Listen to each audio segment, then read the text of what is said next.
الحمد للہ وکفا والسلام علی عبادہ الذین اصطفیٰ الحمد للہ حمدا کثیرا طیبا مبارکا والصلاة والسلام علی من لا نبی بعدہ اما بعد قال اللہ تعالی فی الکلام المجید والفرقان الحمید بسم اللہ الرحمن الرحیم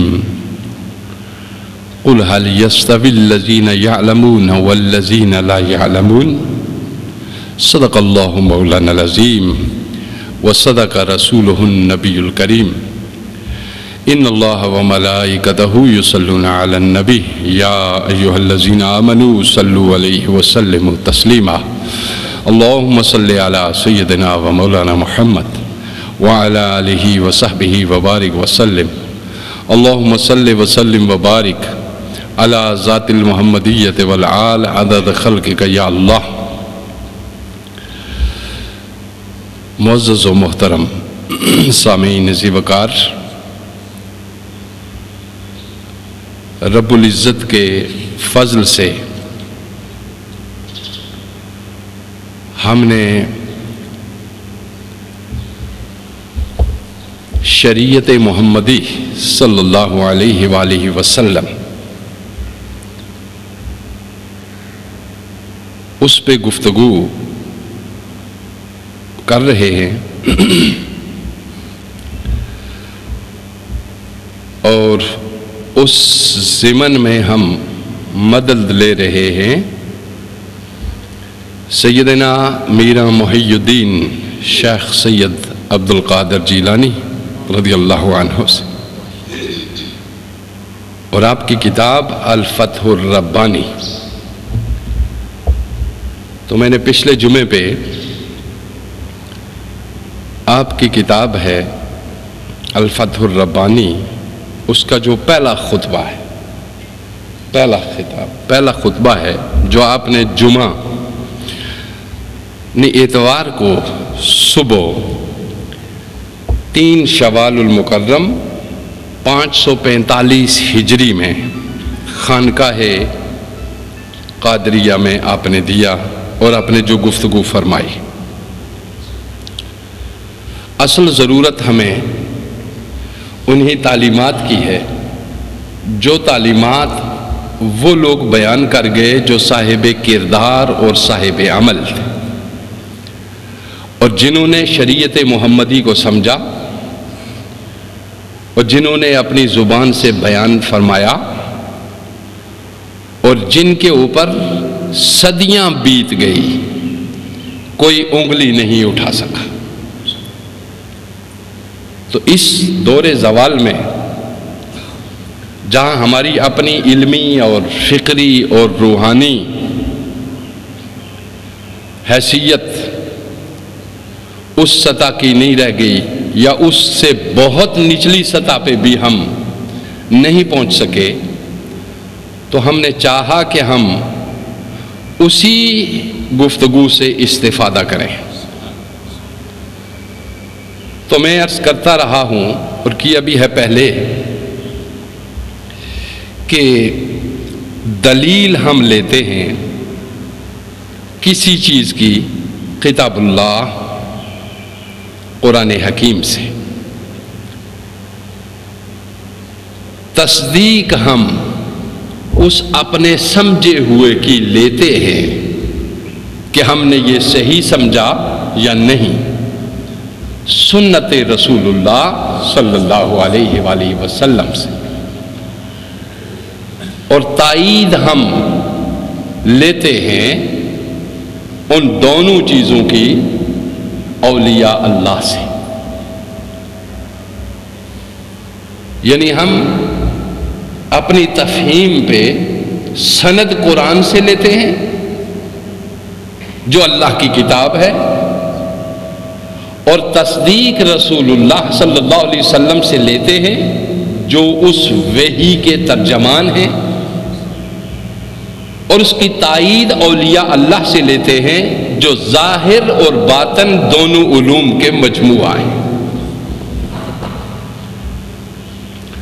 تو یہ خطاب جو 545 ہجری میں خانقاہ شریف میں غوث اعظم نے بیان فرمایا،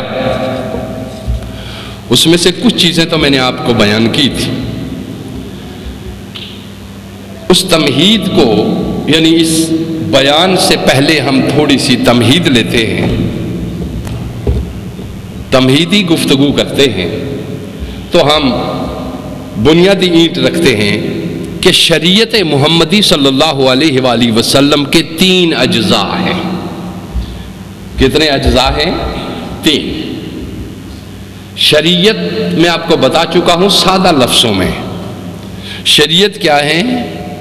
انسانی قلب و باطن، ظاہر اور باطن کو بہترین کرنے کے لیے، ان کو ہدایت کی شاہراہ پہ گامزن کرنے کے لیے، اور دنیا میں عزت اور احترام کے ساتھ زندگی گزارنے کے لیے، اور آخرت میں نجات اور درجات کے لیے وہ مجموعہ قوانین جو انبیاء کرام کے ذریعہ سے اللہ نے ہم تک پہنچایا، اور نبیوں نے اس پہ عمل کیا، اور نتیجہ پیدا کر کے ہمیں اس پہ عمل کر کے ریزلٹ لینے کی دعوت دی، اس کو کہتے ہیں شریعت۔ اور وہ اس کو کسی بھی صورت میں چھوڑا نہیں جا سکتا، ترک نہیں کیا جا سکتا۔ اگر انسان اس پہ چلتا رہے، چلتا چلتا آگے بڑھتا رہے، سٹیپ بائی سٹیپ اس کی روح ترقی بھی کرتی رہے، ٹھیک ہے، روحانی ارتقا بھی اس کو حاصل ہوتا رہے، وہ نفس سے قلب، قلب سے روح، روح سے سر، سر سے خفی، خفی سے اخفا، بلند تر درجات بھی طے کر لے، ناسوت سے نکل کر وہ ملکوت میں داخل ہو جائے، ملکوت سے جبروت کے اندر داخل ہو جائے، وہاں سے وہ عالم ہاہوت بلند تر جو مقامات ہے روحانیت کی چوٹی پہ بھی پہنچ جائے، مگر محمد صلی اللہ علیہ وسلم کی طریقے اور سنت کو ترک کر دیتا ہے تو غوث الاعظم فرماتے ہیں کہ اس کو چھوڑ دو، تو وہ شیطانی راہوں پہ چل پڑا۔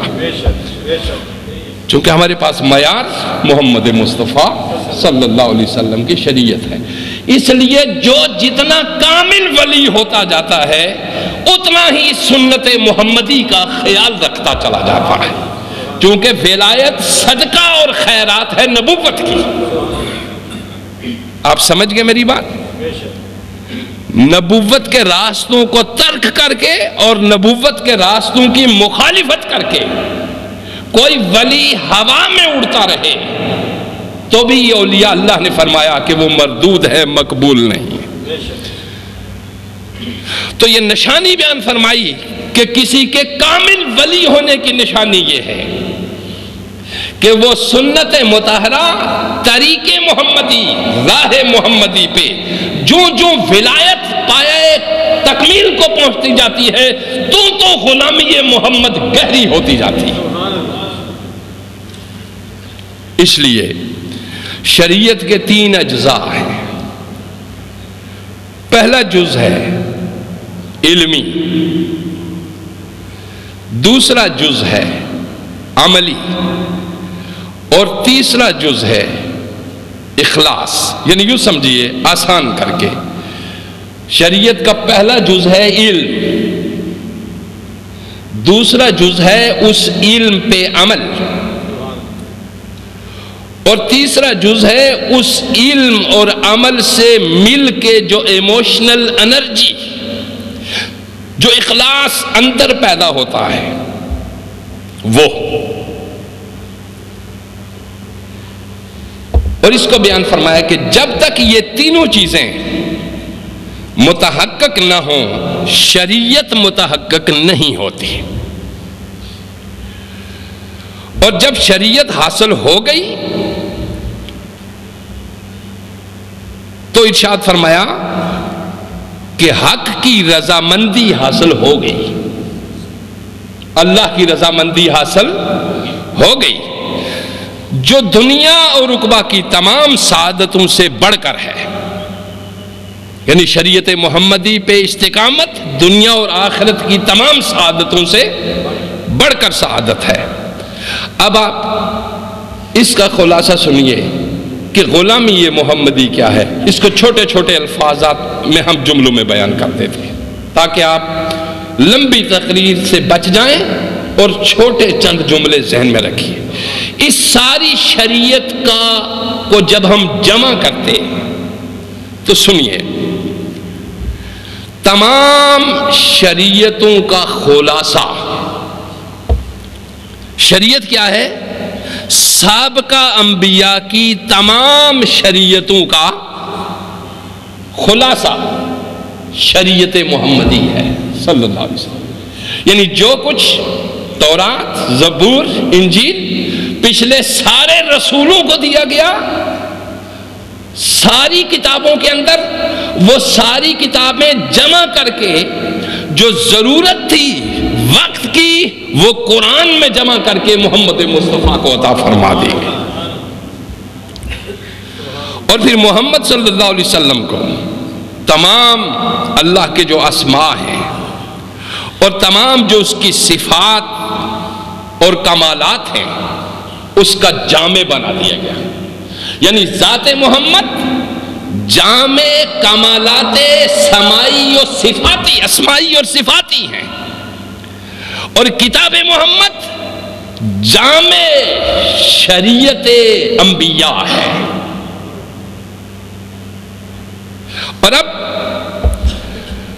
وہ کتاب جو آپ کو عطا کی گئی یعنی قرآن حکیم تمام آسمانی کتابوں کا کیا بن گئی؟ خلاصہ۔ اور وہ شریعت جو آپ کو عطا کی گئی تمام گزشتہ شریعتوں کا خلاصہ اور اقتباس ہے۔ آپ سمجھ گئے؟ اب وہ اعمال شریعت کے بعد جو اعمال ہم کر رہے ہیں، وہ اعمال جو حضور صلی اللہ علیہ وسلم کی امت کو دیے گئے، یعنی وہ اعمال جو امت محمدی کر رہی ہے، وہ اعمال تمام کے تمام گزشتہ انبیاء اور ملائکہ کے اعمال ہیں جو جمع کر کے آپ کے لیے دے دیے گئے۔ آپ سمجھ گئے؟ یعنی آپ مثلاً آپ نماز پڑھتے ہیں، اس نماز میں سورہ فاتحہ یہ محمد مصطفیٰ صلی اللہ علیہ وسلم کی شریعت مطہرہ ہے، اس میں سبحان ربی الاعلی یہ الگ، سبحان ربی العظیم الگ فرشتے کی تسبیح ہے، وہ بھی آپ کو دی گئی۔ سبحان ربی الاعلی یہ الگ کچھ ملائکہ کی تسبیحات ہیں جو آپ کو دی گئی۔ ربنا لک الحمد یہ الگ کچھ ملائکہ کی تسبیحات ہیں جو آپ کو عطا کی گئی۔ درود الگ کچھ ملائکہ کا ہے، ان اللہ و ملائکتہ یصلون علی النبی، جو اللہ اور فرشتوں کی تسبیحات اور ذکر ہے وہ درود وہ بھی جمع کر کے آپ کو عطا کر دیا گیا۔ گویا آپ کے اعمال وہ ہیں جو کچھ ملائکہ کے اعمال ہیں، کچھ سابقہ نبیوں کے اعمال ہیں، کچھ سابقہ رسولوں کے اعمال ہیں۔ آپ کے وقت صبح سے عشاء تک یعنی فجر سے عشاء تک جو آپ کو نمازوں کے اوقات دیے گئے، یہ وقت سب نبیوں کو نہیں حاصل تھے۔ یہ وقت کسی کو فجر کا حاصل تھا، ایک وقت میں کوئی اللہ کے دروازے پہ جا سکتا تھا، کوئی ظہر کا وقت کسی کو حاصل تھا، کسی کو عصر کا وقت حاصل تھا، کسی کو مغرب کا ٹائم حاصل تھا، کسی کو عشاء کا وقت حاصل تھا۔ کسی کو ایک تھا دوسرا نہیں تھا، دوسرا تھا تیسرا نہیں تھا، مگر یہ پانچوں وقت جو دروازے کھولتا ہے پروردگار عالم، یہ سارے جمع کر کے محمد مصطفیٰ کے صدقے میں آپ کو عطا کر دیے۔ آپ سمجھ گئے اس چیز کو؟ اب آئیے ہم اس کو سمجھتے ہیں کہ شریعت محمدی پہ چلنا حقیقت میں داخل ہونا ہے۔ اب شریعت مثلاً ہم کہیں گے کہ جھوٹ نہ بولو، یہ شریعت کا تقاضا ہے۔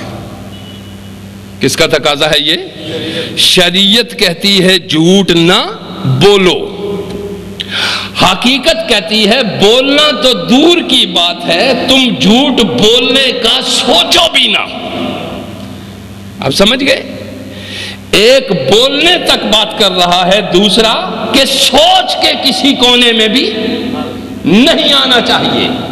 وہ جو بولنے سے روک رہا ہے وہ شریعت ہے، اور جو سوچ کے کسی کونے میں بھی نہ لائے وہ شریعت سے اخذ کی ہوئی وہ حقیقت اور نتیجہ ہے جو اس اعمال کے نتائج کو دیکھ چکا ہے۔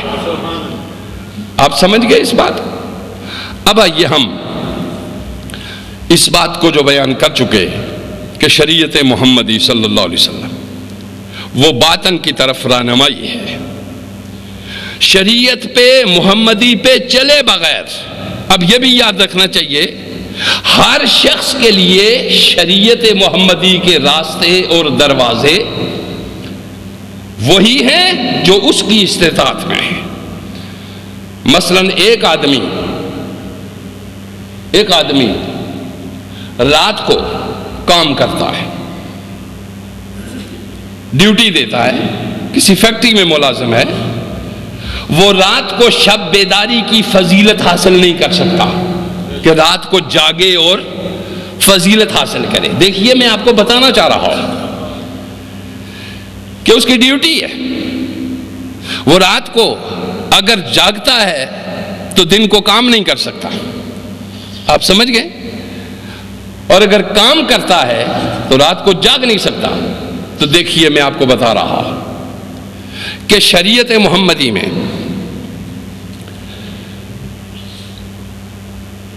رات کی شب بیداری یعنی رات بھر جاگنا وہ اگر کسی کو حاصل نہیں ہو سکتا، دوپہر کو قیلولہ یعنی دوپہر کے کھانے کے بعد 15 سے 20 منٹ یا 30 منٹ تک سو جانا، یہاں یہ سونا عبادت بن گیا۔ یہاں یہ سونا کیا بن گیا؟ عبادت بن گیا۔ کس چیز کے لیے عبادت؟ کہ وہ رات بھر کی شب بیداری کا ثواب اس کو اس میں مل جاتا ہے کہ وہ دن کو سنت محمدی کے مطابق آرام کر لیتا ہے کہ رات کو میں رزق کو حلال کر سکوں، میرے اوپر سستی غالب نہ آ جائے۔ سمجھ گئے آپ میری بات؟ یعنی یہاں سونا فضیلت لے گیا رات کی شب بیداری میں۔ آپ سمجھ گئے؟ تو یہاں اس کے لیے سونا عبادت بن گیا، اور جو بیکار ہے کوئی کام نہیں ہے اس کے لیے سونا عبادت نہیں بنے گا، اس کے لیے شب بیداری عبادت بن جائے گا۔ آپ سمجھ گئے میری بات کو؟ سمجھ رہے ہیں کھلی حقیقت کے ساتھ؟ اب آئیے ہم حضور صلی اللہ علیہ وآلہ وسلم کی اس جو میں نے آپ کے سامنے گفتگو کی ہے، اس کا ریزلٹ اور نتیجہ جو ہمیں حاصل ہوتا ہے اس پہ ہم گفتگو کریں گے۔ تو ہمارے اندر پچھلے جمعے پہ میں نے عرض کیا تھا کہ سیدنا شیخ عبد القادر جیلانی رضی اللہ عنہ نے گفتگو کی، اور یہاں تک میں نے آپ کو سنائی تھی بات کہ اللہ پر اعتراض نہیں کیا جا سکتا۔ وہ ہمارے اوپر خیر لائے یا شر، ہمیں صحت مند رکھے یا بیمار، ہم اس پہ کوئی اعتراض۔ تقدیر، یہ میری بات یاد رکھیے، تقدیر کہاں سے شروع ہوتی ہے؟ ہم نکمے ہوتے ہیں، خود جان بوجھ کے غافل اور سست ہوتے ہیں، جب وہ غفلت اور وہ سستی انسانی جسم کو بیمار کر دیتی ہے تو ہم کہتے ہیں اللہ کی مرضی ایسی تھی۔ ہم کیا کہتے ہیں؟ اللہ کی مرضی نہیں، اللہ کی یہ مرضی نہیں، اس کی مرضی یہ تھی کہ تو صبح اٹھے، بیدار ہو، پہلے روح کو غذا دے، نماز پڑھے، ذکر کرے، تسبیحات کرے، جو تجھے توفیق ہے وہ کرے، اس کے بعد تو چلے، ورزش کرے، اپنی جسمانی فٹنس رکھنے کے لیے، اس اپنی جسم کو درست رکھنے کے لیے چلے، حرکت کرے، کام کرے۔ یہ اللہ کی مرضی تھی۔ نفس کی مرضی تھی کہ آرام کیا جائے، سویا جائے، تو آپ نے اللہ کی مرضی اس کو چھوڑ دیا اور اپنے نفس کی مرضی کو پورا کیا۔ ایسا ہی ہے کہ نہیں؟ اب اس کے نتیجے میں ملیں گی بیماریاں، تو تقدیر پہ شکایت نہ کر، اس نے تو راہیں بتائی دی۔ تقدیر وہاں سے شروع ہوتی ہے، میرے جملے دو لفظوں میں یاد رکھ، جہاں تیری ساری جد و جہد، تیری ساری کوششیں، تیری مسلسل قوت جہاں ختم ہوتی ہے، اس سے آگے تقدیر شروع ہوتی ہے۔ آپ سمجھ گئے؟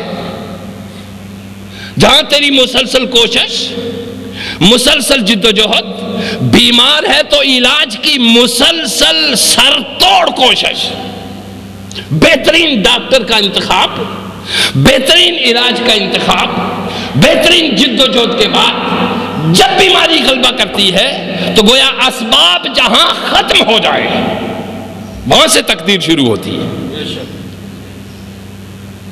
یہ تیرا سویا رہنا اور اس کے نتیجے میں روح کا بیمار ہو جانا اور جسم کا بھی بیمار ہو جانا، یہ تقدیر یہاں سے نہیں شروع ہوتی۔ مسلسل اس راہ پہ چلنا جو راہ رسول اللہ نے بتائی ہے، اس راہ پہ چل کر پھر تجھے کچھ لاحق ہوتا ہے تو وہ تقدیر ہے، پھر اللہ ایسا چاہتا ہے۔ آپ سمجھے؟ ہم ہر بات اللہ کے ماتھے ڈال دیتے ہیں۔ چوری ہو گئی گھر میں، سیفٹی نہیں کی ہوئی تھی، تالا اچھا نہیں لگا کے گیا تھا، ٹھیک ٹھاک نہیں کر کے گیا تھا، چور چوری کر گیا، ہم نے کہا جی اللہ کی مرضی ایسی تھی۔ نہیں، اللہ کی مرضی یہ نہیں تھی، تو گھر کو ٹھیک ٹھاک رکھ کے جا، زکوٰۃ دے مال کی، اور پھر چوری ہوتی ہے تو پھر گویا اب تیرے بس سے بات آگے نکل گئی، پھر کہہ کہ ہاں اب تقدیر میں ایسا ہی تھا۔ ٹھیک، یہ توکل اور تقدیر دو چیزیں۔ مثلا ایک حضور صلی اللہ علیہ وسلم کے بارگاہ میں ایک صحابی آئے، اونٹ کو باہر چھوڑا اور اندر آ گئے۔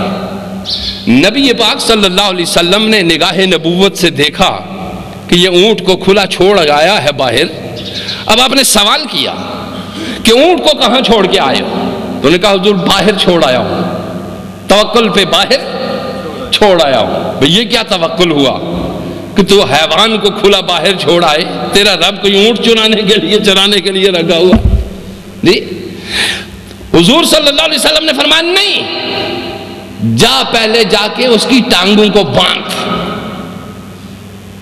اس کے بعد پھر توکل کی حد شروع ہوتی ہے۔ پہلے اس کو روک کے آ، بند کر کے آ، پھر اس کے بعد توکل کو دیکھ۔ اسباب کو استعمال کرو، اس کے بعد توکل شروع ہوتا ہے۔ وسائل اور اسباب کو استعمال کرو، پھر تکلیف پہنچتی ہے تو اس کے بعد تقدیر شروع ہوتی ہے۔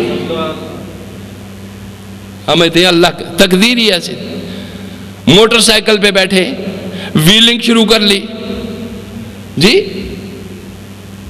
ویلنگ شروع ہوئی، گرا، کمر ٹوٹ گئی، سر پھٹ گیا، اللہ کی مرضی تھی؟ نہیں، بالکل نہیں، اللہ کی یہ بالکل مرضی نہیں۔ غلط راہوں پہ تو چلے گا وہ تیری مرضی ہوگی، اللہ کی مرضی نہیں۔ درست راہوں پہ جاتے ہوئے تجھے کچھ ہوگا وہ ہوگی اس کا آخرت میں جزا بھی ملے گی. اس کی آخرت میں جزا بھی ملے گی. جزا کا عمل آخرت کے اندر رکھا ہوا ہے اور سزا کا یہاں رکھ دیا ہے، چونکہ وہ جانتا تھا کہ یہ نحیف ہے، بے وقوف ہے، اگلی سزا کو برداشت نہیں کر سکے گا. اسی جگہ تھوڑا صاف صوف کر لو، اسے گرا دو، کہیں ٹانگ توڑ دو، کہیں سر پھاڑ دو، کہیں گردن، کہیں کچھ کر دو، تاکہ ہائے ہو کرے گا. ایک ایک ہائے پہ میری توجہ اس کی طرف مبذول ہوگی. ایک ایک آہ پہ میں اس کی طرف مڑ کے دیکھوں گا، اور میرا یہ دیکھنا اس کے لیے نجات ہو جائے گی اور بلندی درجات ہو جائے گی. آپ سمجھے؟ اب غوث اعظم نے فرمایا الاعتراض علی الحق عز و جل عند نزول الاقدار. جو لوگ اللہ کی تقدیر کے اوپر اعتراض کرتے، تو تقدیر میں بتا چکا آپ. اگر میں یہ جملہ اس وقت پڑھتا، یعنی ابھی اتنی تشریح کے سے پہلے میں یہ جملہ پڑھ لیتا، آپ کو سمجھ ہی نہ آتی کہ تقدیر کیا ہے. اب میں نے اپنی بات آپ کے ذہن میں ڈالی، اب غوث اعظم کی بات کر رہا ہوں تاکہ یہ اس کی تھی. فرمایا تقدیر کہاں سے شروع ہوتی ہے؟ جہاں اسباب، تیری جد و جہد جہاں ختم ہوئی، وہاں سے تقدیر شروع ہوئی. آپ سمجھے؟ ہاتھ توڑ کے بیٹھ جاؤ، اندر بیٹھ جاؤ، دروازہ بند کر کے بیٹھ جاؤ کہ رزق یہی ملے گا. تو کوئی بھوری تو نہیں ہے کہ تیرے اندر گندم ڈالے رب. نہیں، یہ بڑی عجیب بات ہوتی ہے. ہم اس پہ کرامات کی تلاش میں رہتے ہیں اور ہم اس پہ معجزات کی تلاش میں رہتے ہیں. اپنی طرف سے کچھ نہیں کرنا، بس پیر سے کسی سے تعویذ لے آئیں گے، وہ سارا کام ہو جائے گا. یہ تیری ضعیف الاعتقادی ہے. تعویذ بھی ایک اس چیز میں شامل ہے جو اسباب کے اندر آتا ہے. آپ سمجھ گئے؟ پیر بھی خدائی تقدیر میں مداخلت نہیں کر سکتے. ساری محنت تجھے کرنا ہوتی ہے. پیر اس استاد کی مانند ہے جس سے تو علم سیکھ رہا ہے. کیا کبھی کسی استاد نے اڈیل دیا ہے کسی شاگرد کے دماغ میں؟ کیمسٹری یا فزکس یا بایو اڈیل دی ہے؟ نہیں، اڈیل نہیں دی. اسے کہا جو میرے پاس نالج ہے وہ میں منتقل کروں گا تیرے دماغ میں، اور تیرا دماغ روشن ہوگا 16-17 سال لگانے کے بعد. کیا آپ الف با تا انار بے سے بکری سے نہیں شروع کرتے؟ اور پھر ماسٹر کی ڈگری حاصل کرنے تک، دماغ کی روشنی تک کتنے سال لگاتے ہیں آپ؟ 16 سال. یہ آپ کے دماغ کی روشنی میں مسلسل 16 سال. صبح 6 بجے بچے اٹھ کے سامنے کھڑے نہیں ہوتے، اور ماں باپ ان کو جگانے کے لیے 5 بجے نہیں جاگتے. اس کو مجاہدہ کہتے ہیں. اگر ماں لیزی اور سست ہو، باپ کاہل جاہل اور اناڑی ہو، وہ اس صبح کے جاگ کر بیدار کر کے بچوں کو تیار کر کے روڈ کے کنارے کھڑا کر کے اپنی نیند قربان کر کے وہاں کھڑا ہو کر کے انتظار نہ کرے تو کیا اس کا دماغ روشن ہو سکے گا؟ جی، ماں بیمار بھی ہو تو پھر بھی جاتی ہے کہ نہیں؟ ایسا کرتی ہے نا. باپ ذرائع استعمال کرتا ہے ایک دماغ کو روشن کرنے کے لیے. تم 16 سال لگاتے ہو، اور وہ بھی روشنی پوری حاصل ہو یا نہ ہو. یعنی میرٹ پہ اترو یا نہ اترو، 16 سال آپ دماغ کو روشن کرنے پہ لگاتے ہیں، پھر بھی میرٹ کے اوپر 2 یا 3 لوگ آتے ہیں. ایسا ہی ہے کہ نہیں؟ تو باقی کچھ سفارشی بھی ہوتے ہیں. کچھ کیا ہوتے ہیں؟ سفارشی بھی ہوتے ہیں. اور وہ سفارش سننے والا ہو کوئی تو سنتا ہے، نہ سننے والا ہو تو وہ کیا سمجھتے ہو کہ جب 16 سال اپنے دماغ کی روشنی کے لیے تم صبح ارلی 5 بجے اٹھتے ہو اور رات 11-12 بجے تک کتاب پہ پڑے رہتے ہو، اور یہ اس استاد کی تعلیم ہے جو تمہارا دماغ روشنی کرنا چاہ رہا ہے، کیا تمہارے دل کی روشنی سوئے ہوئے تمہیں حاصل ہو جائے گی؟ اس کے لیے کوئی مجاہدہ نہیں ہوگا، اس کے لیے کوئی ریاضت نہیں ہوگی۔ جس طرح یہاں پہ کسی نے آج تک کیمسٹری براہ راست کسی دماغ میں نہیں اتاری، بڑے بڑے نیوٹن جیسے گزر گئے، بڑے بڑے سائنسدان گزرے، اسلامی دنیا کا سب سے بڑا ماہر سائنٹسٹ امام جعفر الصادق رضی اللہ تعالیٰ عنہ تھے، جہاں سے آغاز ہوا سائنس کا۔ انہوں نے بھی کبھی یوں انڈیلا نہیں کسی کے دماغ میں۔ تو کیا سمجھتے ہو جب کیمسٹری، فزکس، بایو اور یہ تمام علوم ہم کسی کے دماغ میں انڈیل نہیں سکتے، اسی طرح روحانیت بھی کوئی ایسی چیز نہیں جو کسی کے دل میں انڈیلی جا سکے، وہ بھی عمل سے تعلق رکھتی ہے۔ یہ الگ بات ہے کہ ایک شاگرد وہ ہے جو ذکی الحس ہے، وہ صرف اشارے سے بات کو سمجھ جاتا ہے، ایک وہ ہے جس کے آگے تشریح کرنا پڑتی ہے، اس میں سے کچھ یاد رہتا ہے اس کو اور کچھ نہیں رہتا، ایک وہ ہے جس کو مسلسل یاد دلایا جائے، مسلسل بتایا جائے، اس میں سے 100 میں سے 10 لفظ اس کو یاد رہتے ہیں۔ یہی حالت روحانی اسٹوڈنٹس کی بھی ہوتی ہے، روحانیت کے میدان کی طرف جانے والے لوگوں کی بھی یہی حالت ہوتی ہے۔ سنو، یہاں ہر جگہ ایک چیز نہیں چلتی۔ سنو غوث الاعظم کی بات، اللہ کی تقدیروں پہ تو کبھی اعتراض نہ کر، مسلسل جد و جہد اور کوشش کر، سوئے ہوئے نہ تیرا دماغ روشن ہوگا نہ تیرا دل روشن ہوگا، مسلسل جد و جہد کر، اور مسلسل جہد اگر نہیں کرے گا اللہ کی تقدیر پہ تو اعتراض کرے گا، مسلسل غفلت سے تیری باڈی، جسم بیمار ہو جائے گا، ورزش کو ترجیح نہیں دے گا، اور کھانے وہ جو تیرے اندر تیری غذائی صلاحیت کو مفقود کرتے ہیں ہضم ہونے سے، ان سے اجتناب نہیں کرے گا، تیری جسمانی حالت بیکار ہو جائے گی۔ اور پھر کہو کہ تقدیر میں ہی ایسا تھا، نہیں تھا تقدیر میں ایسا، یہ تقدیر تم نے خود سوئے ہوئے خراب کی ہے، کسی جاگتے کی جسمانی حالت خراب نہیں دیکھی، کسی ورزش کرتے ہوئے انسان کی جسمانی حالت خراب نہیں دیکھی۔ اب سنیے ذرا، فرمائندہ نزول الاقدار جو تقدیر کے اوپر اعتراض کرتے ہیں، موت الدین، موت التوحید، موت التوکل والاخلاص، اللہ کی تقدیر کے اوپر جو لوگ اعتراض کرتے ہیں ان کا دین، ان کی توحید، ان کا توکل، ان کا اخلاص مر جاتا ہے۔ یہ پچھلے جمعے پہ بات یہاں کھلی ہوئی تھی۔ اب ہمارے اندر نفس بھی ہے اور روح بھی ہے، تو سنیے، غوث الاعظم نے فرمایا مومن کون؟ المومن لا یعرف لما و کیف، مومن یہ بالکل نہیں جانتا کہ کیوں اور کیسے، بل یقول بلا،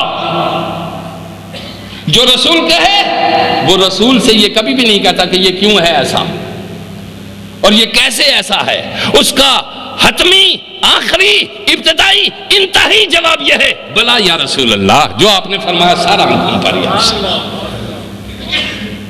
جی کبھی دعائی کی پڑیا لیتے ہوئے آپ نے ڈاکٹر سے اس کی جو میڈیسن کی جو اجزائی کمیت یا کیفیت ہے اس کا پوچھا ہے کہ اس میں کتنے پرسنٹیج ہائیڈروجن ہے، اس میں کتنے پرسنٹ جو ہے وہ منرلز ہیں، اس میں کتنے پرسنٹ جو ہے وہ دوسری چیزیں ہیں، جی اس میں کتنے پرسنٹ جو ہے وہ ہمارے ہاں جو ہے زنک ہے، اس میں کتنے پرسنٹ وٹامن بی یا ڈی یا سی ہے، کبھی پوچھا ہے؟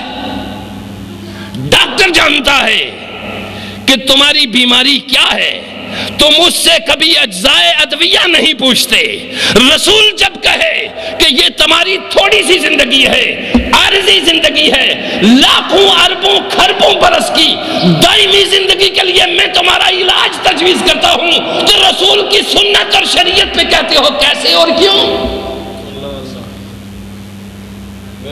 غوث الاعظم نے فرمایا المؤمن لا یعرف کیف وقت، فرمایا لا یعرف کیف لما و کیف، بل یقول بلا، وہ ہر دم حاضر رہتا ہے.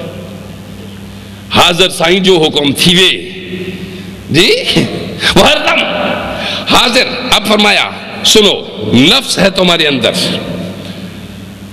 ٹھیک ہے؟ فرما النفس کلھا مخالفۃ و منازعۃ، نفس مکمل طور پہ جھگڑالو ہے اور فسادی ہے. فرما فلیجاہدھا، اس کے ساتھ مجاہدہ کر. یہ نفس کیا کہتا ہے؟ یہ امید دلاتا رہتا ہے چلو جی رب کی رحمت بھی تو ہے نا، اللہ کی کیا ہے رحمت بھی تو ہے نا، اس سے فائدہ اٹھائیں گے جی. یہ امید دلاتا ہے، گناہوں کے اوپر امید دلاتا ہے کہ اللہ کی رحمت بھی تو ہے. ہاں اس کی رحمت ہے، اس کی رحمت ہے، اس سے کوئی انکار نہیں کر سکتا. لیکن فرمایا سنو، غوث الاعظم فرماتے ہیں فَلْيُجَاهِدْهَا حَتَّى يَزُولُ شَرُّهَا كُلُّهَا، تو اس نفس سے مجاہدہ کر یہاں تک کہ اس کے اندر کے شرٌ فی شر، ساری شرارتیں ختم ہو جائیں. فَإِذَا جُهِدَتْ، جب مجاہدہ کرے گا، وَاطْمَأَنَّتْ، جب مطمئن ہو جائے گا، سارت کلھا خیرن فی خیر، جب اس کو تم بدل دو گے تو اس میں اچھی سے اچھی باتیں آ جائیں گی. فرمایا تو کیا ہوگا پھر؟ تصبروا موافقتاً فی جمیع الطاعات و ترک جمیع المعاصی، جب نفس کی اصلاح ہو جائے گی، اس کا مجاہدہ ہو جائے گا، تو اطاعت الہی، اللہ کی بات ماننا، اور اطاعت رسول صلی اللہ علیہ وسلم جل جلالہ، ان کی بات ماننا تیرے اوپر آسان ہو جائے گا. بات ماننا تیرے اوپر آسان ہو جائے گا. ٹھیک ہے نا، آپ سمجھ گئے؟ پھر اللہ کا حکم ماننا کے فرائض کی ادائیگی تیرے اوپر آسان ہو جائے گی. جب تک مشکل ہے سمجھ کے نفس نے تجھے جکڑ رکھا ہے. فرائض کی ادائیگی جب تک تیرے اوپر مشکل ہے سمجھ کے تو نفس کا غلام ہے. اور جب اطاعت الہی اور اطاعت رسول تیرے اوپر آسان ہو گئی، سمجھ لے کہ نفس نے تجھے چھوڑ دیا ہے یا تو نے نفس کو چھوڑ دیا ہے. اب اطاعت کے دائرے میں ایک کنارے سے داخل ہونا شروع ہو گیا ہے. پھر سنیے، فرمایا فَحِينَئِذٍ يُقَالُ لَهَا، جب تیرا نفس شر چھوڑ دے گا خیر کی طرف آ جائے گا. ایک ایک کر کے شر مجاہدے سے ختم ہوتا ہے. شر کس سے ختم ہوتا ہے؟ مجاہدہ کیا ہے؟ اس کو مجاہدہ کہتے ہیں. میں نے مثال ایگزامپل کے سمجھایا. صبح جس بچے کو ماں بار بار جو جوڑتی ہے، اٹھ بیٹا اسکول کا ٹائم ہو گیا، ماں گھنٹہ پہلے لیزی بچے کو اٹھانا شروع کر دیتی ہے جی، گھنٹہ پہلے. وہ پھر کہتا ہے کتنا ٹائم رہ گیا؟ ابھی 20 منٹ باقی. جھنجھوڑنا. ایک وہ ہے ماں کو بچے کی عادت کا پتہ ہے، وہ کہتی ہے سوئے رہنے دو، چونکہ اس کو جو ہی میں نے ہاتھ لگایا یہ فوراً بیدار ہو جائے گا. وہ کہتی ہے ٹھیک ہے گھنٹہ پہلے اس کو جھنجھوڑنے کی ضرورت نہیں، جو ہی ماں کی آواز اس کے کان میں پڑے گی یہ سٹینڈ بائی ہو جائے گا، یہ کھڑا ہو جائے گا. ماں کہتی ہے سوئے رہنے دو، سویا رہو. کیونکہ ماں جانتی ہے اس کی طبیعت کو، ماں اس کے مزاج کو جانتی ہے. وہ اس کی نیند خراب اور حرام نہیں کرتی. وہ جانتی ہے کہ 20 منٹ میں یہ تیار ہو جائے گا، ٹوتھ برش کر لے گا، جسم کو صاف کر لے گا، غسل کر لے گا، لباس بدل لے گا، کتابیں بستہ باندھ کے یہ 20 منٹ میں تیار ہو کر آگے کھڑا ہو جائے گا. ماں اس کو 25 منٹ ہی پہلے جگائے گی، چونکہ اسے پتا ہے میری آواز اس کو پیاری لگتی ہے اور میری بات پہ یہ یکدم کھڑا ہو جاتا ہے. اسی طرح وہ لوگ جو لیزی ہوتے ہیں ان کو جھٹکے لگاتا رہتا ہے. ان کو کیا کرتا ہے؟ ان کو مجاہدہ کرواتا رہتا ہے. پوری طرح سونے نہیں دیتا. پوری طرح سونے، جس طرح سلطان باہو نے کہا نا، کچھ جاگن کچھ جاگ نہ جانن. کچھ جاگن کچھ جاگ نہ جانن کچھ جاگ دیاں بھی رہے ستے ہو. آپ سمجھ گئے؟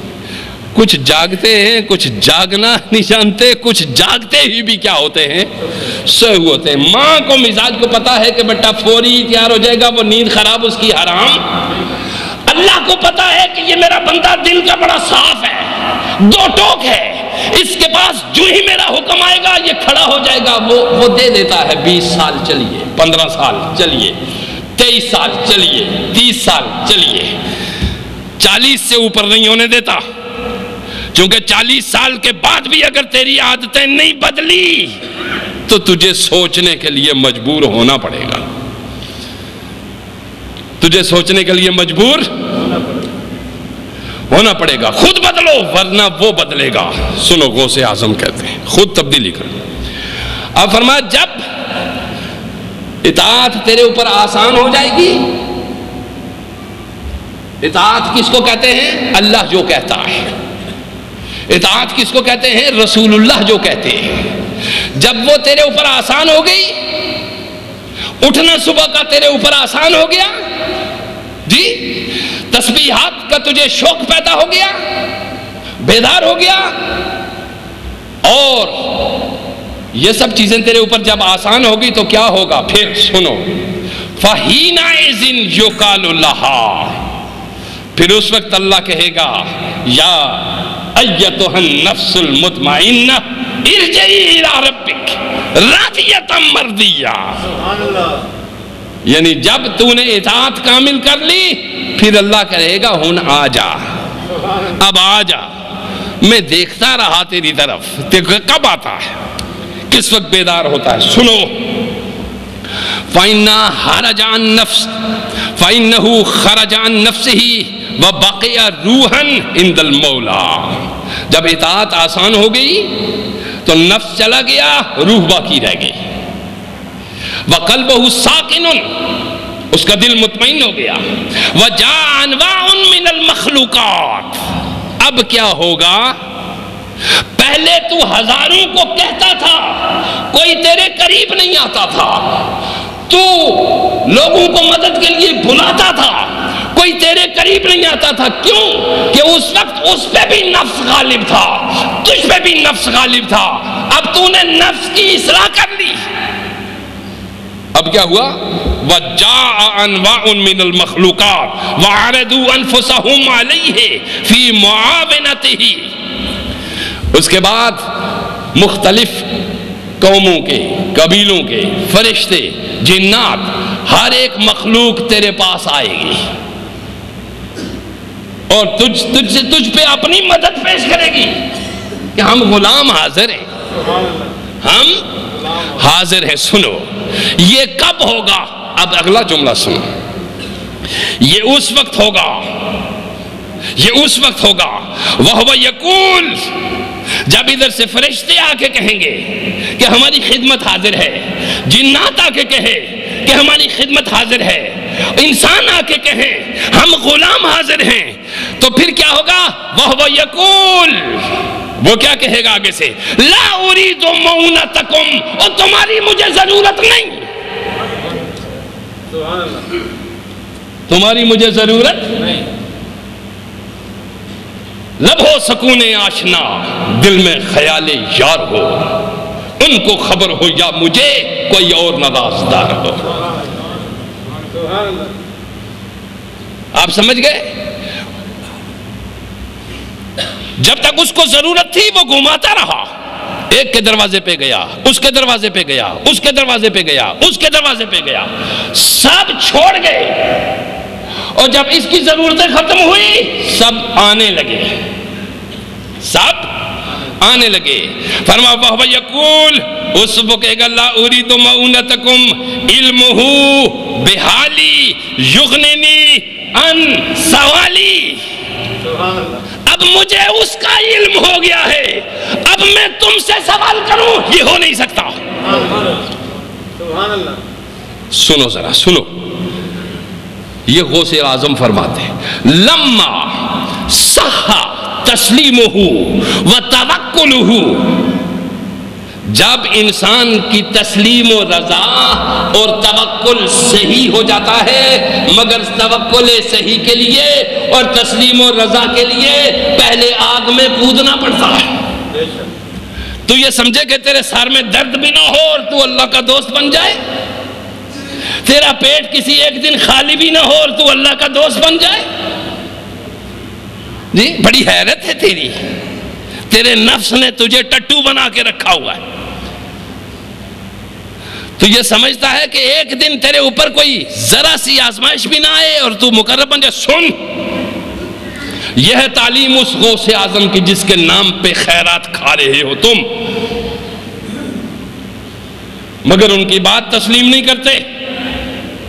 حلوہ اور چاول چونکہ میٹھے ہوتے ہیں اور مرغیاں وہ تمہارے نفس کی غذا ہے، وہ تم حاصل کرتے ہو، اور جو غوث اعظم تمہارے روح کی غذا تجویز کرتا ہے اس کو کون حاصل کرے گا؟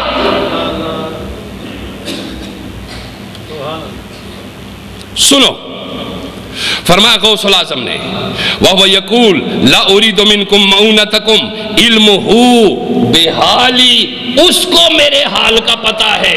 پہلے میں یہ سمجھا تھا کہ اس کو نہیں پتا میرا، تب میں تیرے پاس آیا، تب میں اس کے پاس گیا، تب میں نے تسخیر جنات کا عمل کیا، تب میں نے تسخیر ملائکہ کا عمل کیا، تب میں نے خیر کو پکارا۔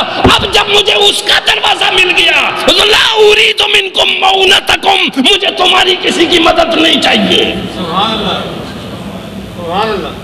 یہ غوث اعظم راستہ بتا رہے ہیں، راہیں بتا رہے ہیں۔ پھر کہتے ہیں لما صح تسلیمہ و توکلہ قیل للنار، پھر وہ جو بھوک کی آگ میں تو تھا نا، اور جس بیماری کی آتش تیرے اوپر تھی نا، جس آزمائش میں تو پڑا ہوا تھا، قیل للنار کونی بردم و سلام علی ابراہیم، ابراہیم آگ میں کودا، تب اللہ نے آگ ٹھنڈی کی۔ باہر کھڑے ہو کر دعا کرتے، مولا اس آتش کو ٹھنڈا کر دے۔ اس طرح مکاری کے ساتھ دعا مانگتے کہ شاید مگرمچھ کے آنسو بھی نکل آئیں، الفاظ تلاش کرتے رہتے ہیں دعا کے لیے، کیونکہ ٹی وی پہ دعا ہو رہی ہے، سن رہے ہیں لوگ کہ ایسا نہ کہہ کہ دعا کیسی مانگے۔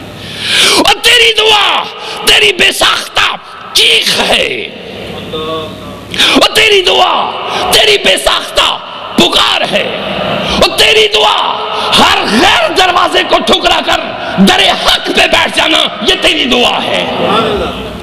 تو اس دعا کی طرف جاتا ہی نہیں، اور یہ دعا رسول نے سکھائی ہے صلی اللہ علیہ وآلہ وسلم۔ اب سنو، حضرت ابراہیم کو آگ میں ڈالا کہ نہیں؟ یہ غوث الاعظم فرماتے ہیں لِلصَّبْرِ مَعَهُ فِي الدُّنْيَا بغیر حساب،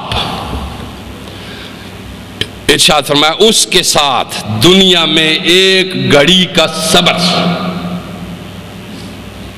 وَيُؤْتِيهِ فِي الْآخِرَةِ بغیر حساب، ذرا سا صبر دنیا میں کرو تو دنیا میں بھی بے حساب دے گا، اور تھوڑا سا صبر آخرت میں کرو تو آخرت کا بھی بے حساب دے گا۔ ٹھیک ہے، کیونکہ اس نے خود فرمایا ہے، غوث الاعظم فرما رہے ہیں، اس نے خود فرمایا ہے انما یوفی الصابرون اجرہم بغیر حساب، دنیا میں صابروں پر اللہ کی بے شمار مدد ہے اور آخرت میں بے حساب اجر ہے۔ آپ سمجھے، یہ ہے وہ جو چیز تعلیمات اولیاء اللہ ہے، جو تعلیمات کیا ہے؟ اولیاء اللہ، اور جو ولی فرماتے ہیں، اور ولیوں کا سردار جو کہتا ہے وہ آپ کو سنا رہا۔ حضور غوث اعظم نے فرمایا سنو، اول ہی جملے میں ارشاد فرمایا اصبروا معه انتبهوا له ولا تفعلوا عنه، آپ نے ارشاد فرمایا خبردار اور ہوشیار ہو جاؤ، اللہ سے غافل مت رہو، اس کے رسول سے غفلت مت برتو۔ لا یکون انتباہکم بعد الموت، یہ تمہاری آنکھ مرنے کے بعد جو کھلے گی اس کو پہلے کھولو۔ جو آنکھ تمہاری مرنے کے بعد کھلے گی اس کو پہلے کھولو، پہلے ہوشیار ہو جاؤ، پہلے آگاہ ہو جاؤ۔ فَإِنَّهُ لَا يَنْفَعُكُمْ الْإِنْتِبَاهُ مِنْ ذَلِكَ فِي ذَلِكَ الْوَقْتِ، موت کے بعد کی بیداری تمہیں فائدہ نہیں دے، کیونکہ وہ دار الجزا ہے۔ یہ بیداری دار العمل میں فائدہ دیتی ہے، جہاں بیج لے کچھ تب کاٹے گا آگے جا کر، یہاں غلیظ بوئے گا تو غلیظ کاٹے گا، اچھا بوئے گا تو اچھا کاٹے گا۔ فرمایا غوث الاعظم نے سنو، انتبہوا لہو قبل لقائہ، ہوشیار ہو جاؤ اس کی ملاقات سے پہلے، یعنی اللہ سے ملنے سے پہلے ہی ہوشیار ہو جاؤ، اس سے پہلے کہ انتبہوا قبل ان تنتبہوا بلا امرکم، اس سے پہلے کہ تم مجبوراً اپنے ارادے کے بغیر بیدار کیے جاؤ، خود ہی جاگ جاؤ، خود ہی جاگ جاؤ۔ تو ہم کیا کہتے ہیں کہ یہ وقت کیا ہے بیداری کا؟ مسلمانوں کے لیے یہ وقت کیا ہے؟ بیداری کا۔ تو غوث الاعظم تجدید کرتے ہوئے، ہلاتے ہوئے، جھنجھوڑتے ہوئے صدیوں پہلے کہہ گئے انتبہو، جاگ جاؤ، انتبہو قبل ان تنتبہو، اس سے پہلے کہ کوئی تمہیں ملیا میٹ کر کے جگائے، تم پہلے ہی جاگ جاؤ، بیدار ہو جاؤ۔ فرمایا فَتُنْدِمُوا وَقْتًا لَا يَنْفَعُكُمُ النَّدَمُ، فرمایا وقت سے پہلے شرمندہ ہو جاؤ، وقت گزر جانے کے بعد کی شرمندگی تمہیں فائدہ، یعنی اپنے کیے پہ ابھی نادم ہو جاؤ۔ اور ندامت کس چیز کو کہتے ہیں؟ توبہ کو۔ توبہ کس کو کہتے ہیں؟ رجوع اللہ کو۔ سنو، اب ارشاد فرماتے ہیں اور اپنے دلوں کی درستگی کر لو، وَأَصْلِحُوا قُلُوبَكُمْ، اپنے دلوں کی اصلاح کر لو، فَإِنَّهَا اِذَا صَلُحَتْ صَلُحَ لَكُمْ سَائِرَ أَحْوَالِكُمْ، سنو تمہارا دل صحیح ہو گیا، تمہاری ساری قلبی کیفیات صحیح ہو جائیں گے۔ دل صحیح ہو گیا تو دل سے متعلق ہر چیز ٹھیک ہو جائے گی۔ جب تمہارے دل درست ہو جائیں گے تو تمہاری ساری حالتیں بدل جائیں گی۔ اور پھر اس کے اوپر دلیل کیا دیتے ہیں؟ سنو، وَلِحَاذَا قَالَ النَّبِيُّ صلی اللہ علیہ وآلہ وسلم فی ابن آدم مُضْغَةً، آدم کے اندر گوشت کا ایک لوتھڑا ہے، یعنی آدمی کے اندر گوشت کا ایک لوتھڑا ہے، اِذَا صَلُحَتْ صَلُحَ لَهَا سَائِرُ جَسَدِهِ، جب وہ صحیح ہو جاتا ہے تو پورا جسم صحیح ہو جاتا ہے۔ وَإِذَا فَسَدَتْ فَسَدَ لَهَا سَائِرُ جَسَدِهِ، اگر وہ غلط ہو جائے تو سارا جسم، پوری باڈی بیکار ہو جاتی ہے۔ اَلَا وَهِيَ الْقَلْبُ، آگاہ ہو جاؤ کہ وہ دل ہے، آگاہ ہو جاؤ کہ وہ شریعت تمہارے دماغ کو درست کرتی ہے،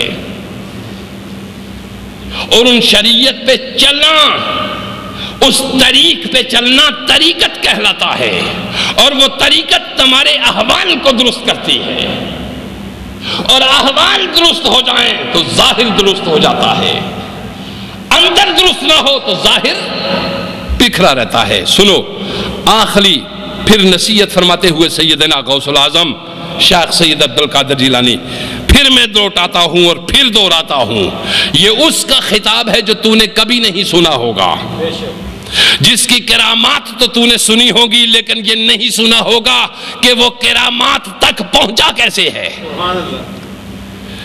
جس کے اشاروں پہ چوروں کو کتب کمتے ہوئے تو نے سنا ہوگا، مگر یہ نہیں دیکھا ہوگا کہ 40 سال پہلے وہ کیا کرتا رہا۔ تو 40 سال بعد کی بات کر رہا ہے. پچھلے 40 سال اس کرامت کے حاصل ہونے تک اس نے کیا کیا؟ اس کا علم تجھے نہیں دیا گیا؟ اس کا علم تیرے پاس نہیں. تو کرامت سنتا رہتا ہے اور گور کرامات تجھے بالکل معلوم ہے، اور میرا کرامات کا انکار نہیں ہے. معجزات اللہ کی قدرتیں ہیں اور نبیوں سے ان کا ظہور ہوتا ہے. کرامات اللہ کی قدرتیں ہیں اور ولیوں سے ان کا ظہور ہوتا ہے. معجزہ اللہ کی قدرت، انبیاء سے ظہور. کرامت اللہ کی قدرت، ولیوں سے اس کا ظہور. لیکن معجزہ اللہ کی نیابت کو حاصل ہوتا ہے اور کرامت نبی کے نائب کو حاصل ہوتی ہے. معجزہ اللہ کے نائب کو حاصل ہوتا ہے اور کرامت نبی کے نائب کو. ہر مچھندر کو نہیں حاصل ہوتی. جس کی شکل ہی دیکھ کے مکروہ ہو اس کو حاصل نہیں ہوتی. میرے رسول کا چہرہ وہ تھا جس کو دیکھ کے جبریل بھی رشک بادامہ ہو جاتا. رسول کی سنت تجھے اندر سے بھی خوبصورت کرتی ہے، باہر سے بھی خوبصورت کرتی ہے صلی اللہ علیہ وسلم. اب سنو، ارشاد فرمایا گیا مصیبتیں آتی رہتی ہیں انسان پہ. معونت اللہ عز و جل للصابر معه فی الدنیا بغیر حساب. غوث الاعظم نے فرمایا دنیا میں مصیبت پر صبر کرنے والوں کے لیے اللہ کی بے حساب مدد ہے. اس کو اجر بھی بے حساب اس دنیا میں دیتا ہے. اور اب ارشاد فرمایا کہ تم کیا سمجھتے ہو کہ اللہ سے تمہارا کچھ پوشیدہ ہے؟ جب وہ زمین کی تہ ہو، زمین کی تہ میں ایک اندھیری رات میں ایک پہاڑ ہو، اس پہاڑ پہ ایک ایسی چیونٹی ہو جو تم مائکروسکوپ لگا کے دیکھ سکو، اس چیونٹی کا دماغ ہو، اس دماغ کے اندر 100 خیالات ہوں. آپ کو بات آ رہی ہے سمجھ؟ اندھیری رات، تہ زمین میں، سیاہ پہاڑ کے اوپر، سیاہ رات کے اندر سیاہ چونٹی جو مائکروسکوپ لگا کے تجھے نظر آئے، اس کا دماغ، اس کے دماغ کے اندر 100 خیالات. سن، شاہ ولی اللہ محدث دہلوی کہتے ہیں، شاہ عبد الرحیم کہتے ہیں کہ وہ اس چونٹی کے دماغ میں جو 100 خیالات ہیں ان میں سے 99 خیالات اللہ کا نبی جانتا ہے اور پورے 100 اللہ جانتا ہے.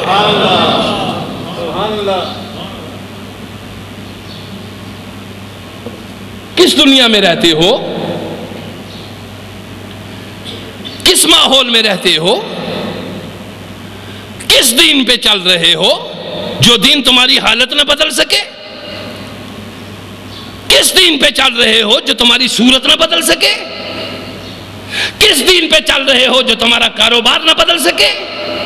کس دین پہ چل رہے ہو جو تمہاری نیتیں نہ بدل سکے؟ کس دین پہ چل رہے ہو؟ آپ نے سنی بات جو شاہ ولی اللہ کہتے ہیں، شاہ عبد الرحیم کہتے ہیں. اب وہ چونٹی کے اس اندھیری رات میں 100 خیالات کو جانتا ہے. کیا تیرے اتنے بڑے زمین پہ چلتے ہوئے انسان تجھے نہیں جانتا؟ وہ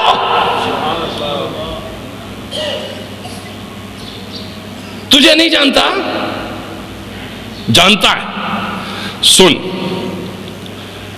ارشاد فرما سیدنا سیدی آقائی و مولائی سیدنا شیخ میرا محی الدین عبد القادر الجیلانی نے 5 شوال المکرم کو بروز اتوار آپ کا پہلا خطبہ، اس میں فرمایا سن لا یخفى علی اللہ شیء بعینہ ما یتحمل المتحملون من اجلہ تعالی.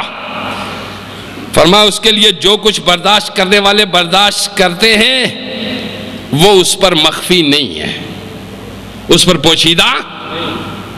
اب اگلا جملہ سنیے، آئے خائے خائے کیا بات. فرما اسبروا ماہو ساعتن وقد رأیتم لطفہ وانعامہ سنین. ایک گھڑی اس کی طرف سے تیرے اوپر تکلیف آ گئی تو چیخ اٹھا. 60 سال جو انعام اس کے مسلسل تیری صحت برستی رہی اس کے اوپر, اس پہ تو نے ایک دفعہ بھی اس کا شکر ادا نہیں کیا. یہ بات سنو ذرا غور کرو. 60 سالہ انعام ایک دفعہ کی تکلیف میں تجھے بھول گئے اور چیخ اٹھا اور اس کی تقدیر پہ شکایت کرنے لگ گیا. وہ 60 سالہ غافل حرام خور, نیند تیرے اچھی آتی رہی, یہ کون دے رہا ہے نیند تجھے؟ تجھے سلاتا کون ہے؟ اور اگر تو سو نہ سکے تو تو جو میڈیسن لیتا ہے وہ میڈیسن تجھے سلاتی ہیں, اعصاب تیرے کمزور کرتی ہیں. سن, نیند تجھے کیسی آتی ہے؟ دیکھیے اللہ جب اپنے بندے کو سلانا چاہتا ہے تاکہ یہ ریچارج ہو جائے, اس کا دماغ, اس کا دل, اس کی ہر شے دوبارہ فریش ہو جائے, بہت پیار سے تیری روح کو اپنے ہاتھ میں لے لیتا ہے.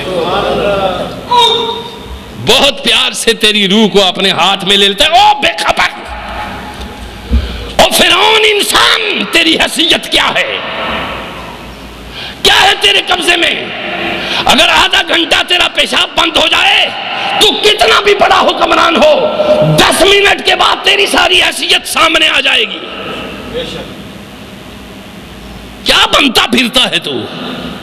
تیری ویلیو تبھی ہے جب تو اللہ کا ہے اور اس کے رسول کا ہے. جب اس سے ہٹ گیا تو 2 کوڑی کا نہیں, چاہے حکمران ہو یا ملا ہو یا پیر ہو یا فقیر ہو. ان اللہ لا ينظر الى صورکم ولکن ينظر الى نیاتکم وقلوبکم. اللہ تمہاری صورتیں اور شکلیں نہیں دیکھتا, دل اور نیتیں دیکھنا. سنو, حضور غوث اللہ علیہ وسلم نے فرمایا اسبروا معہ ساعتن. 60 سال اگر تجھے کوئی سر میں درد نہیں ہوا نا, اور تجھے تکلیف نہیں ہوئی نا, اور تجھ پہ کوئی آزمائش نہیں پڑی نا, تیرے بچوں کو بھوک اگر نہیں ملی نا, وقت رأیتم لطفہ و انعامہ سنین, جہاں 60 سال اس کی نعمتوں پہ پلتا رہا اور وہ تجھے بھولا رہا. اب تھوڑا سا جو تکلیف دی ہے یہ محض یاد کرانے کے لیے دی ہے کہ میں بھی ہوں, میں بھی ہوں, تو ہی نہیں, میں بھی ہوں, اور تو میرے ساتھ ہے تو ہے, اگر میرے ساتھ نہیں تو کچھ بھی نہیں. سمجھ گئے؟ یہ ہے اللہ. کیا مطلب ہوا کہ ذرا سی مصیبت اور تکلیف آ جائے تو ہم دوڑ پڑتے ہیں دوسروں کے دروازوں پہ, اللہ کا دروازہ چھوڑ دیتے ہیں. 70 جگہوں سے ٹھکرانے کے بعد ایک بندے کی چوری ہو گئی تھی, چوری ہو گئی. وہ کبھی مری, کبھی گجرخان, کبھی گجرات. چوری ہوئی 2-2.5 لاکھ 3 لاکھ. پہلے کی بات ہے, 20-15 سال پہلے, شاید اس وقت 2-2.5 لاکھ روپے کافی بڑی اماؤنٹ تھی. کوئی 15-20 جگہوں پہ پھرا وہ کہ فلانا آدمی ہے جی, وہ بتا دیتا ہے چور. وہ گیا, کچھ پیسے اس نے لے لیے, پھر گاڑی پہ جس پہ چلاتا رہا, پیٹرول وہ ختم ہوا, خرچ ہوا, وقت الگ برباد ہوا, ذلیل الگ ہوا, دھوپ میں الگ پریشان ہوا, بچے الگ پریشان ہوئے. جب 70-80 ہزار لاکھ روپیہ لگا چکا تو کسی جگہ سے کوئی سرا ہاتھ نہیں آیا جی, چونکہ اس کے حصے کا تھا وہ اس نے لے لیا, جو اس کے حصے کا تھا وہ اس نے لے لیا, اس کے حصے کا تھا وہ اس نے لے لیا. اب لوٹ کے کہنے لگا کہ جی کچھ بھی نہیں, سب فراڈ. میں نے کہا اللہ نہیں پہلے ہی کہہ رہا تھا تجھے یہ سب فراڈ ہے, میرے پاس رہا کرو. نہیں,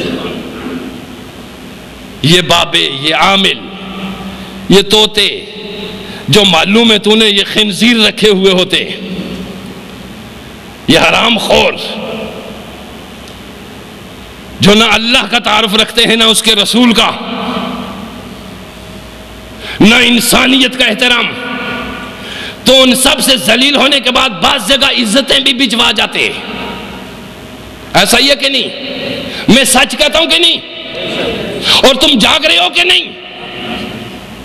اگر تم جاگ رہے ہو اور میں سچ کہہ رہا ہوں، سچ کے سوا کچھ نہیں کہہ رہا، تو ہمیں کس کے دروازے پہ رہنا چاہیے اور کس کی راہوں پہ جانا چاہیے؟ مصطفیٰ کی راہوں پہ. اور کس کی کہی ہوئی بات سننی چاہیے؟ اس کی جس نے پریکٹیکل کر کے بتایا ہے صدیوں سے سیدنا شیخ عبد القادر جیلانی نے. میں سچ کہتا ہوں ہمیشہ، تیری مرضی ہے تو سچ سن یا نہ سن، تو اپنی چیز پہ قائم رہ.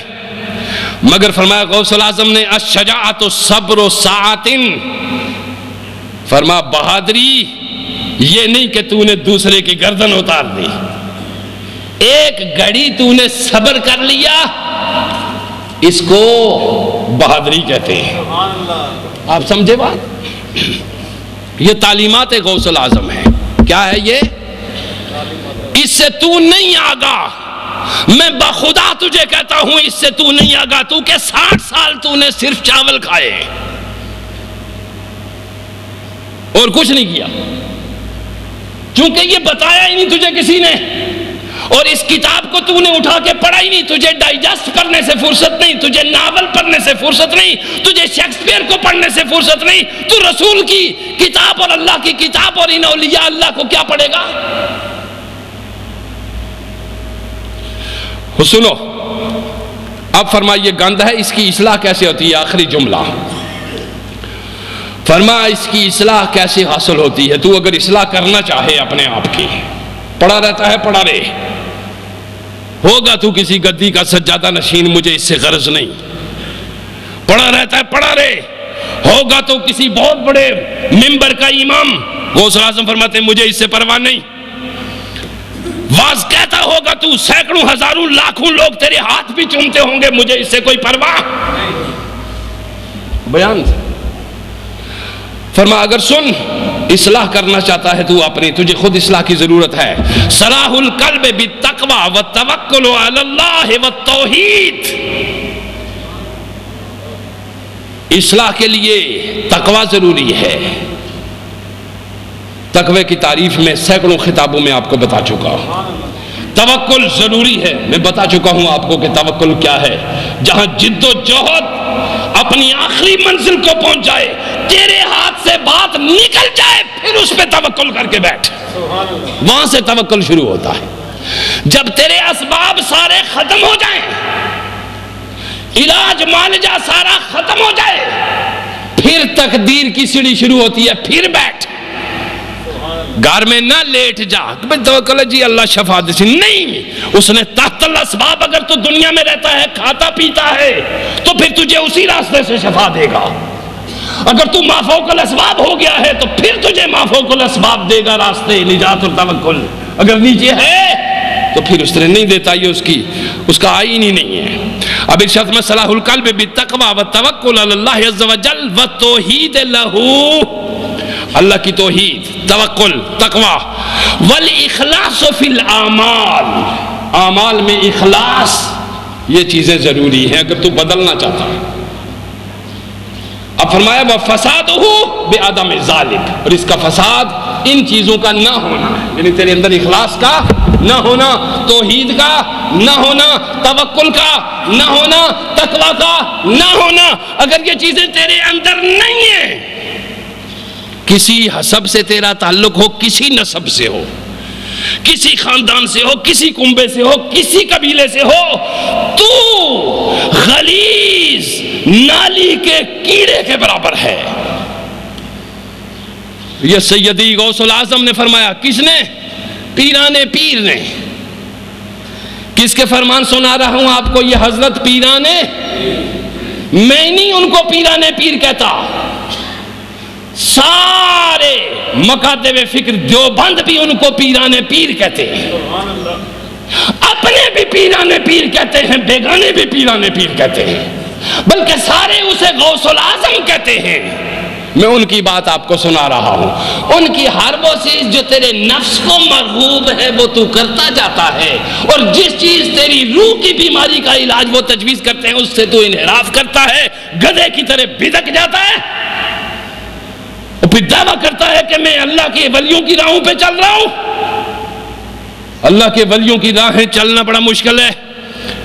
اور سنو آخری جملہ، آپ نے فرمایا یا قوم، لوگو کونوا للہ عز وجل کما کان الصالحون لہو، فرمایا تم بھی اس طرح خدا کے ہو جاؤ جس طرح پچھلے صالحین اللہ کے ہو گئے تھے۔ تو نتیجہ کیا نکلے گا؟ سن بس آخری جملہ، حتی یکون لکم کما کان لہم، جس طرح وہ اس کے ہو گئے تھے، وہ اس کے ہو گئے تھے، اس طرح کیا کر تو بھی اس کا ہو جا۔ جب تو اس کا ہو جائے گا، حتی یکون لکم، جس طرح وہ ان کا ہوا تھا اسی طرح تیرا بھی ہو جائے گا۔ اللہ کی راہوں پہ چلو، زندگی بدلو، اپنے آپ کو بدلو۔ کل بھی ایک ہی طرح کی ڈگر تھی، آج بھی ایک ہی طرح کی۔ کل بھی تو بہت بڑی چیز، توپ چیز تھا، آج بھی وہی، تجھے فکر کرنے کی ذرا بھی نہیں خبر ملی۔ کل بھی تو 15-20 کے لیے ایذا رساں تھا، آج بھی۔ کل بھی تو 150 کی جیبیں کاٹتا تھا ایک اعلیٰ کرسی پہ ہوتے ہوئے، آج بھی۔ جبکہ عمر تیری جا رہی ہے، سٹینٹ تجھے پڑے ہوئے ہیں، دل تیرے کے اندر 2-2 4-4 سٹینٹ پڑے ہوئے ہیں، اندر تیری رگیں جواب دے گئی، چہرہ جواب دے گیا، جلد بدل گئی، بالوں کی سیاہی بدل گئی، ہر شے تیری بدل گئی، اور تو بھی بدل۔